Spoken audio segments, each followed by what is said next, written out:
We now return to the Bob Huggins Show, presented by Little General Stores. Welcome to the WVU Coliseum, the site of one of the biggest matchups of the season. Number 7 Oklahoma and number 6 West Virginia, and it brought in some of the best in college hoops, and I'm not talking about just Trae Young. I'm talking about this guy joining me right here, Fran Fraschilla. Great to have you here on the program. Let's talk a little bit about the Mountaineers first. Yes. Losing the first game against Texas A&M, has won 13 straight since, including 2 big wins there on the road in Big 12 action. What's your impression of this year's team? Well, I think it's surprising to most people how young they are. I've been watching these guys for a long time, but when you look at who's left the program in the last couple of years, some really good players. A lot of people think of this team as just Javon Carter and Daxter Miles, but 7 sophomores and a freshman. I think Coach Huggins has done a really good job of bringing them along. Getting Issa Ahmad back obviously is going to help here as we go forward into the second half of the season, but although they're ranked as high as we expect them to be, I don't think people nationally really realize that Coach Huggins has such a young team.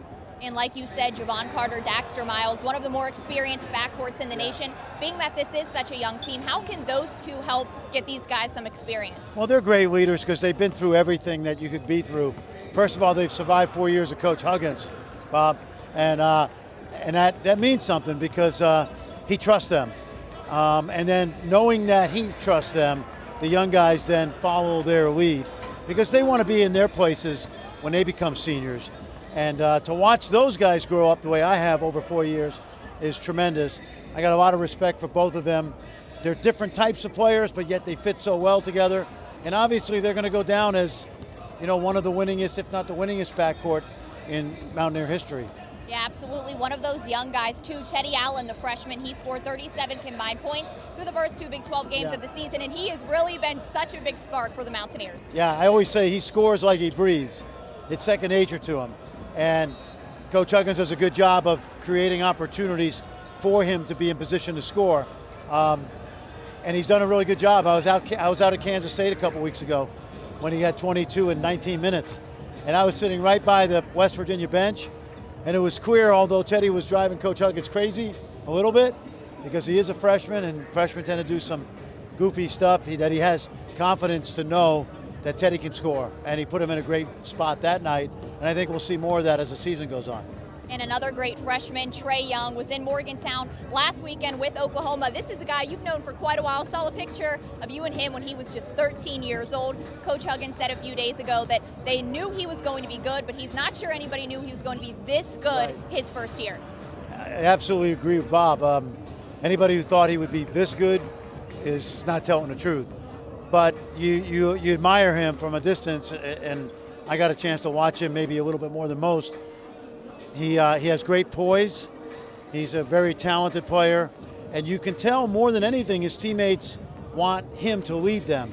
He really makes the game easier for his Oklahoma Sooner teammates. And every few years, a great young talent comes through college basketball, almost like a comet in the sky. And we're seeing that this year with him. And in this league, which had so many storylines already, the Big 12, he and Oklahoma have added another one, which means the second part of the conference race is going to be unbelievable. And I can't wait to get to Kansas City because the Big 12 tournament's going to be off the hook. And yeah, he leads the nation in scoring and assists, but a great supporting cast there too that really makes this Oklahoma offense one of the top in the nation.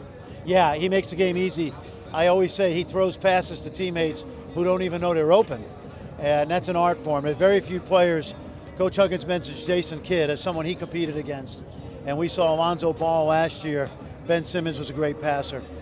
Trae particularly makes his teammates better, and yet he can still go get 30 or 40.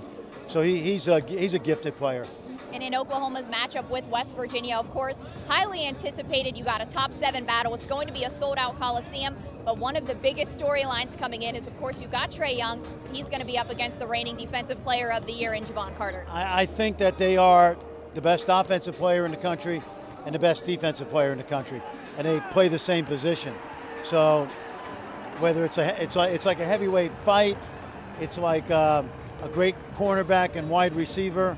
In this case, we got 2 great point guards, and both of these guys are the heart and soul of their team, which makes it a special matchup. And You know, Javon, I've watched Javon now for 4 years. They're kind of opposite because Trey came in, even though he surprised us, a top 25 recruit, whereas I don't even know if people had Javon top 25 in the state of Illinois, and yet Coach Huggins and his staff found him, nurtured his game, and now he's going to leave this great place as one of the greatest players to ever step on his court. You think of the history of this program, that's pretty cool. And now West Virginia and Oklahoma, just 2 of 5 Big 12 conference teams ranked inside the top 25 this week. This is a tough league. This is going to be a great year for the Big 12. Amazing. I don't know yet if we know there's a team that we could say they can go to the Final Four. It could be WVU as Issa Ahmad eases back in. Could be Kansas if they get all their big guys in. Maybe Oklahoma, maybe TCU. Whether there's a Final Four team in this league or not, from 1 to 10, it's as dynamic and competitive a league as I can remember in college basketball in the last 20 or 30 years. And every night is a knockdown, drag-out affair, which makes every game is a big game. And there's no easy games on the schedule, and I don't have to coach. I get to watch and eat pepperoni rolls, so that's pretty cool.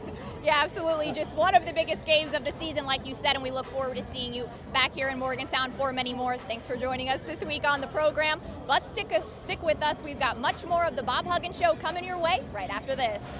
We'll return with more of the Bob Huggins Show, presented by Little General Stores.